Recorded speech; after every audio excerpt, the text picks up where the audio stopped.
The IPEF, launched on Monday, seeks to set new standards for the supply chain, carbon reduction and labor issues. Korean businesses struggling to solve supply chain problems are expected to benefit from the initiative, but the government and the relevant sectors could face resistance from China. Russia's invasion of Ukraine has triggered severe supply chain problems around the globe. In just a year, price of neon has surged by 22-fold, while price of nickel has doubled. As a result, Korean manufacturers of semiconductors and secondary batteries, which are made of neon and nickel, have been hit hard. Korea is particularly vulnerable to supply chain disruptions because it relies heavily on the imports of intermediate materials. The government hopes that by joining the Indo-Pacific Economic Framework, it will be able to cope with the supply chain crisis more effectively.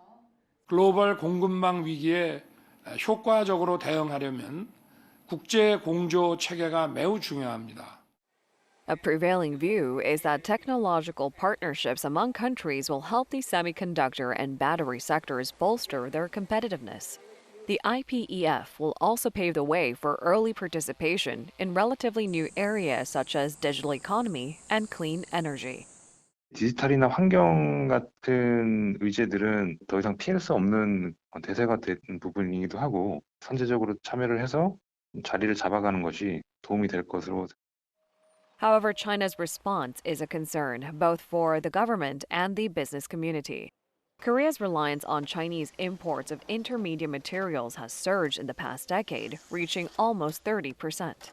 Another factor to take into consideration is the possibility of limited actual benefits compared to existing economic deals centered on customs benefits.